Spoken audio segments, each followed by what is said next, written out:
അസ്സലാമു അലൈക്കും വറഹ്മത്തുള്ളാഹി വബറകാതുഹു. ആരോഗ്യം ആരോഗ്യം എന്നുള്ളത് ഏറ്റവും പ്രധാനപ്പെട്ടതാണ്. ആരോഗ്യത്തിന് വേണ്ടി എന്നും നാം ദുആ ചെയ്യണം.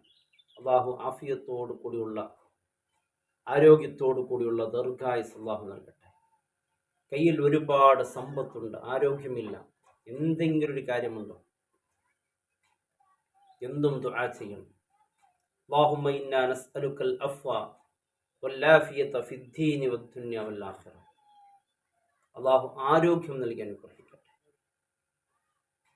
ആരോഗ്യം നഷ്ടപ്പെടുന്ന, ആരോഗ്യമുണ്ടാക്കുന്ന ചില ആഹാരങ്ങളെക്കുറിച്ചും ആരോഗ്യം നഷ്ടപ്പെടുന്ന ചില രീതികളെക്കുറിച്ചും പ്രധാനപ്പെട്ട് നാം ആരോഗ്യത്തോടു കൂടി ഇരിക്കണമെങ്കിൽ ഏറ്റവും പ്രധാനപ്പെട്ടതാണ് വൃത്തി എന്നുള്ളത്, ശുദ്ധി എന്നുള്ളത്.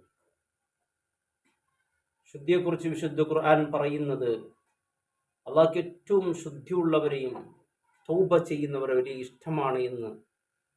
യുഹിബ്ബു തവ്വാബീന വ യുഹിബ്ബുൽ മുതത്വഹിരീൻ. അള്ളാഹ്ക്ക് ഏറ്റവും ഇഷ്ടമാണ് നാം എന്നും വൃത്തിയുള്ളവരാവുക എന്നുള്ളത്. വൃത്തിയോട് വേണമെങ്കിൽ എന്നും കുളി. നമുക്കൊക്കെ അറിയാം, ചില ആളുകൾക്ക് വെള്ളം കണ്ടാൽ തന്നെ ഒരു അറുപ്പും വെറുപ്പാണ്, ഈ ആടിനെ പോലെ. നമ്മുടെ മക്കളോടൊന്ന് കുളിക്കാൻ പറഞ്ഞാൽ അവർ ബാത്റൂമിൽ പോയി മുഖം കഴുകി കുളിച്ചവരെ പോലെ നടിക്കുന്ന മക്കളൊക്കെ ഉണ്ട്. അതിരാവിലെ എഴുന്നേറ്റ് മക്കൾ കുളിക്കൂല. മക്കൾ അതിരാവിലെ എഴുന്നേറ്റ് കുളിച്ച് മദ്രസയിലേക്കും സ്കൂളിലേക്കൊക്കെ പോവുകയാണെങ്കിൽ അവർ പഠിക്കുന്ന ഭാഗങ്ങളൊക്കെ പെട്ടെന്ന് ഗ്രഹിക്കാനൊക്കെ വളരെ ഉപകരിക്കുന്നതാണ്. കുടിക്കാൻ പാടില്ലാത്ത സമയത്ത് തന്നെയാണ് നമ്മുടെ മക്കളും നമ്മുടെ വീട്ടിൽ നമ്മുടെ സ്ത്രീകളും കൂടുതൽ കുളിക്കുന്നത്. അതുകൊണ്ട് ഇനി മാരകമായ രോഗങ്ങളും പൈശാചികമായ രോഗങ്ങൾ നമ്മുടെ സഹോദരിമാർ, പ്രത്യേകിച്ച് വിട്ടുമാറാത്ത രോഗങ്ങൾ, എത്ര ചികിത്സിച്ചാലും ചികിത്സ കിട്ടാത്ത രോഗങ്ങളായി മാറുന്നത് 3 സമയങ്ങൾ കുളിക്കാൻ പാടില്ലാത്ത സമയങ്ങളുണ്ട്. ആ സമയത്ത് നാം കുളിച്ചാൽ മരുന്നുകളില്ലാത്ത, എന്നും മാറാത്ത രോഗങ്ങളുടെ അടിമയായി മാറും. ആ സമയങ്ങളെക്കുറിച്ച് നാം അറിഞ്ഞിരിക്കണം. പരിശുദ്ധ ഇസ്ലാമിൽ കുളി എന്നുള്ളത് 2 രീതിയിലാണ്. നിർബന്ധമായ കുളിയുണ്ട്, സുന്നത്തായ കുളിയുണ്ട്. ഒരു മനുഷ്യന് പരിപൂർണമായ ശുദ്ധിയാണെങ്കിൽ 2 ശുദ്ധി, ചെറിയ ശുദ്ധി, വലിയ ശുദ്ധി, രണ്ടും ശുദ്ധിയായിരിക്കണം എന്നുള്ളതാണ്. വലിയ ശുദ്ധി എന്ന് പറഞ്ഞാൽ കുളിക്കുക, ചെറിയ ശുദ്ധി എന്ന് പറഞ്ഞാൽ വുളൂ ചെയ്യുക. ഈ രണ്ടിനും ഒരു മുസ്ലിം ശുദ്ധിയായിരിക്കണം. കുളി നിർബന്ധമായതുണ്ട്, സുന്നത്തായതുണ്ട്. സുന്നത്തായ കുളി ഒരുപാടുണ്ട്. വെള്ളിയാഴ്ചയുടെ കുളി, പെരുന്നാളിനുള്ള കുളി, ശരീരത്തിൽ എന്തെങ്കിലും പകർച്ച ഉണ്ടായാൽ ഉള്ള കുളി. പകർച്ച എന്ന് പറഞ്ഞാൽ വേർപ്പ്, ഇത്തരത്തിലുള്ള മാലിന്യങ്ങൾ ശരീരത്തിൽ, ഇങ്ങനെയുള്ള കുളി. അങ്ങനെ സുന്നത്തായ പല രീതിയിലുള്ള കുളികളൊക്കെ ഇസ്ലാമിലുണ്ട്. അതുപോലെ നിർബന്ധമായ കുളികൾ ഇസ്ലാമിലുണ്ട്. നിർബന്ധമായ കുളി എന്ന് പറയുമ്പോൾ മനിയ് പുറപ്പെട്ടാൽ കുളിക്കുക, അത് നിർബന്ധമാണ്. അതുപോലെ ഭാര്യ ഭർത്താക്കന്മാർ ശാരീരികമായി ബന്ധപ്പെട്ടാൽ കുളി നിർബന്ധമാണ്. നമ്മുടെ മനിയ് പുറപ്പെട്ടില്ലെങ്കിലും കുളി നിർബന്ധമാകും. അതുപോലെ ഹൈദ്, നിഫാസ്, ഇത്തരത്തിലുള്ള സമയങ്ങളിലേക്ക് കുളി നിർബന്ധമാണ്. ആ സമയത്ത് കുളിക്കണം. നമ്മുടെ നമസ്കാരങ്ങളും മറ്റു കർമ്മങ്ങളും അത് സ്വഹിയാകണമെങ്കിൽ കുളി നിർബന്ധമാണ്. നിർബന്ധമായ കുളി, അത് കുളിച്ചാലേ നമ്മുടെ ഇബാദത്തുകളെല്ലാം സ്വീകരിക്കുകയുള്ളൂ. കുളിക്കുന്ന പ്രധാനപ്പെട്ട ഏറ്റവും നല്ല സമയം രാവിലെയാണ്.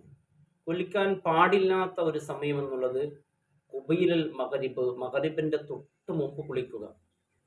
ഇതൊരിക്കലും പാടില്ല. ഇത് പല രോഗങ്ങൾക്കുള്ള കാരണമാക്കും. കാരണം ശൈത്താൻ വ്യാപിക്കുന്ന ഒരു സമയമാണ്. അതുപോലെ ബൈനൽ ഇശാഇ വൽ മഗ്രിബ്, മഗ്രിബിന്റെയും ഇശാഇന്റെ ഇടയിലുള്ള കുളി, ഇത് പാടില്ലാത്ത കുളിയാണ്. മറ്റൊരു കുളി നമ്മുടെ സ്ത്രീകൾ മിക്കറും കുളിക്കുന്ന ഒരു കുളിയാണ്. അതായത് അല്ലാഹുവിന്റെ റസൂൽ സ്വല്ലല്ലാഹു അലൈഹി വസല്ലം തങ്ങള് ഉമ്മു സലമയോട് പറഞ്ഞു, അടുക്കളയിലേക്ക് പോകുമ്പോൾ കുളിച്ചു പോകണമെന്നാണ്. അടുക്കളയിലേക്ക് പോകുമ്പോൾ വൃത്തിയോട് പോകണം. അടുക്കള എന്ന് പറഞ്ഞാൽ നമ്മുടെ വീടിന്റെ ആരോഗ്യ കേന്ദ്രമാണ്. അടുക്കള എന്നും വൃത്തി വേണം. അവിടേക്ക് പോകുമ്പോൾ, കയറുമ്പോൾ കൈയൊക്കെ ശുദ്ധീകരിച്ച് ശുദ്ധിയോടുകൂടി അടുക്കളയിൽ പോകണം.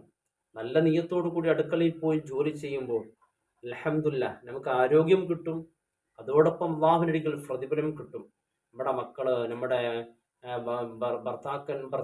ഭർത്താവിന് വേണ്ടി നാം ചെയ്യുന്ന എല്ലാത്തിനും അല്ലാഹുവിന്റെ അടുക്കൽ വലിയ പ്രതിഫലമാണ്. നിയ്യത്തോടു കൂടി അള്ളാഹുവിന് വേണ്ടി നല്ല നിയ്യത്തോടു കൂടി നാം ചെയ്താലൊക്കെ. നമ്മുടെ സ്ത്രീകൾ, ചില സ്ത്രീകൾ, എല്ലാവരില്ല, ചില സ്ത്രീകൾ അടുക്കളയിൽ കയറും, ജോലിയൊക്കെ ചെയ്ത് എല്ലാം കഴിഞ്ഞ് കുളിക്കുന്നത് ചിലപ്പോൾ 10 മണിക്ക്, 11 മണിക്ക്, അല്ലെങ്കിൽ 1 മണിക്ക്, 2 മണിക്ക്, അല്ലെങ്കിൽ അസറിൻ്റെ ഈ സമയങ്ങളിലെല്ലാം കുളിക്കൽ ഒരിക്കലും പാടില്ലതാണ്. 10 മണി മുതൽ 4 മണി വരെയുള്ള കുളി, ഇതും പാടില്ല. എന്നും മാറാത്ത തലവേദനയ്ക്ക് ഇതൊക്കെ കാരണമാകും. ഈ സമയങ്ങളുള്ള കുളിയൊക്കെ നാം ഒഴിവാക്കേണ്ടതുണ്ട്. കുളി നാം എപ്പോൾ നമ്മുടെ മക്കളെ കൊണ്ട് അതിരാവിലെ എഴുന്നേറ്റ് കുളിച്ചാൽ അത് നമ്മുടെ ആരോഗ്യത്തിന് ഏറ്റവും നല്ലതാണ്. അല്ലാഹു സുബ്ഹാനഹു വ തആല ആഫിയത്തും ആരോഗ്യവും ദീർഘായുസ്സും അല്ലാഹു നൽകി അനുഗ്രഹിക്കട്ടെ. എല്ലാവിധ രോഗങ്ങളെ തൊട്ട് അല്ലാഹു നമ്മെ, നമ്മുടെ കുടുംബങ്ങളെ എല്ലാവരെയും അല്ലാഹു കാക്കട്ടെ. പല രോഗികളും പലവിധ പ്രയാസങ്ങൾ അനുഭവിക്കുന്നവരുണ്ട്, ദുആ കൊണ്ട് വസിയത്ത് ചെയ്തവരുണ്ട്. എല്ലാവരുടെ രോഗങ്ങൾക്ക് അല്ലാഹു ശമനം നൽകട്ടെ. അസ്സലാമു അലൈക്കും വറഹ്മത്തുള്ളാഹി വബറകാതുഹു.